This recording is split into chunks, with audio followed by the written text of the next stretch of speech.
صفحہ نمبر 304، دعائے انس رضی اللہ تعالی عنہ، مستند مجموعہ وظائف۔ قرآن و سنت اور اولیاء کرام کی دعاؤں کا نادر مجموعہ، دل اور دماغ کو سکون پہنچانے والی دعاؤں کا نادر مجموعہ، مستند مجموعہ وظائف، حضرت مفتی نظام الدین شامزی شہید رحمۃ اللہ۔ نحمدہ ونصلی علی رسولہ الکریم، بسم اللہ الرحمن الرحیم، پیج نمبر 304۔ یہ حضرت انس بن مالک رضی اللہ تعالیٰ کی دعا ہے جو آن حضرت صلی اللہ علیہ وسلم کے خادم خاص تھے۔ 10 سال آن حضرت صلی اللہ علیہ وسلم کی خدمت میں رہے اور آن حضرت نے ان کی والدہ کی استدعا پر ان کو دنیا اور آخرت کے خیر کی دعا سے مشرف و مخصوص فرمایا تھا۔ ان کی والدہ کی استدعا پر ان کو دنیا و آخرت کے خیر کی دعا سے مشرف و مخصوص فرمایا تھا، اور حق سبحانہ و تعالیٰ نے آن حضرت صلی اللہ علیہ وسلم کی دعا کی برکت سے ان کی عمر و مال اور اولاد میں عظیم برکت عطا فرمائی۔ چنانچہ ان کی عمر 100 سال سے زیادہ ہوئی اور ان کے سلبی اولاد کی تعداد 100 کو پہنچی ہے، جن میں 73 مرد تھے اور باقی عورتیں، اور ان کا باغ سال میں 2 بار پھل لاتا۔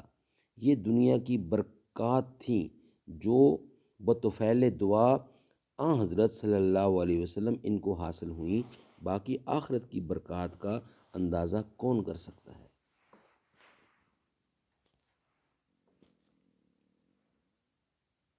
شیخ جلال الدین سیوطی رحمۃ اللہ جلیل القدر حافظ حدیث ہیں۔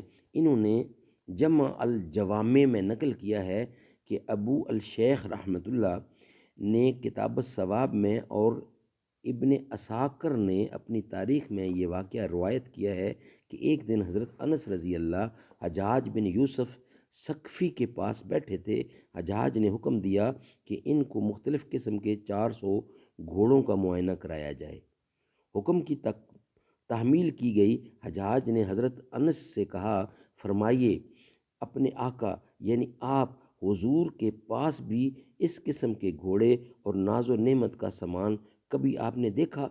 فرمایا، باخدا یقیناً میں نے آپ صلی اللہ علیہ وسلم کے پاس اس سے بدرجہ بہتر چیزیں دیکھیں، اور میں نے آپ صلی اللہ علیہ وسلم سے سنا کہ آپ فرماتے تھے کہ جن گھوڑوں کی لوگ پرورش کرتے ہیں ان کی 3 قسمیں ہیں۔ ایک شخص گھوڑا اس نیت سے پالتا ہے کہ حق تعالیٰ کے راستے میں جہاد کرے گا اور داد شجاعت دے گا۔ اس گھوڑے کا پیشاب، لد، گوشت، پوست اور خون قیامت کے دن تمام اس کے ترازوئے عمل میں ہوگا۔ اور دوسرا شخص گھوڑا اس نیت سے پالتا ہے کہ ضرورت کے وقت سواری کیا کرے اور پیدل چلنے کی زحمت سے بچے، یہ نہ ثواب کا مستحق ہے اور نہ عذاب کا۔ اور تیسرا وہ شخص ہے جو گھوڑے کی پرورش نام اور شہرت کے لیے کرتا ہے تاکہ لوگ دیکھا کریں کہ فلاں شخص کے پاس اتنے اور ایسے ایسے عمدہ گھوڑے ہیں، اس کا ٹھکانہ دوزخ میں ہے، اور حجاج تیرے گھوڑے اسی قسم میں داخل ہیں۔ حجاج یہ بات سن کر بھڑک اٹھا اور اس کے غصے کی بھٹھی تیز ہو گئی اور کہنے لگا، اے انس، تم نے آن حضرت صلی اللہ علیہ وسلم کی جو خدمت کی ہے، اگر اس کا لحاظ نہ ہوتا، نیز امیر المومنین عبد الملک بن مروان نے جو خط مجھے تمہاری سفارش اور رعایت کے باب میں لکھا ہے، اس کی پاسداری نہ ہوتی تو نہیں معلوم کہ آج میں تمہارے ساتھ کیا کر گزرتا۔ حضرت انس رضی اللہ نے فرمایا، اللہ کی قسم تو میرا کچھ نہیں بگاڑ سکتا، اور نہ تجھ میں اتنی ہمت ہے کہ تو مجھے نظر بد سے دیکھ سکے۔ میں نے آپ صلی اللہ علیہ وسلم سے چند کلمات سن رکھے ہیں، میں ہمیشہ انہی کلمات کی پناہ میں رہتا ہوں، اور ان کلمات کی برکت سے مجھے نہ کسی سلطان کی سطوت سے خوف ہے اور نہ کسی شیطان کی شر سے اندیشہ ہے۔ حجاج اس کلام کی ہیبت سے بے خود اور مبہوس اور مبہوت ہو گیا۔ تھوڑی دیر بعد سر اٹھایا اور نہایت لجاجت سے کہا، اے ابو حمزہ، وہ کلمات مجھے بھی سکھا دیجئے۔ فرمایا، تجھے ہرگز نہ سکھاؤں گا، بخدا تو اس کا اہل نہیں ہے۔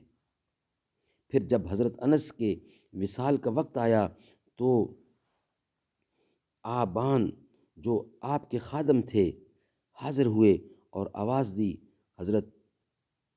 حضرت نے فرمایا، کیا چاہتے ہو؟ عرض کیا، وہی کلمات سیکھنا چاہتا ہوں جو حجاج نے آپ سے چاہے تھے، مگر آپ نے اس کو سکھائے نہیں۔ فرمایا، ہاں تجھے سکھاتا ہوں، تو اس کا اہل ہے۔ میں نے آپ صلی اللہ علیہ وسلم کی 10 برس خدمت کی اور آپ صلی اللہ علیہ وسلم کا انتقال اس حالت میں ہوا کہ آپ صلی اللہ علیہ وسلم مجھ سے راضی تھے۔ اسی طرح تو نے بھی میری خدمت 10 سال تک کی اور میں دنیا سے اس حالت میں رخصت ہوتا ہوں کہ میں تجھ سے راضی ہوں۔ صبح و شام یہ کلمات پڑھا کرو، حق سبحانہ و تعالی تمام آفات سے محفوظ فرمائیں گے۔ انشاءاللہ ان دعاؤں کا ذکر نیکسٹ ویلاگ میں کیا جائے گا۔ صدق اللہ العلی العظیم۔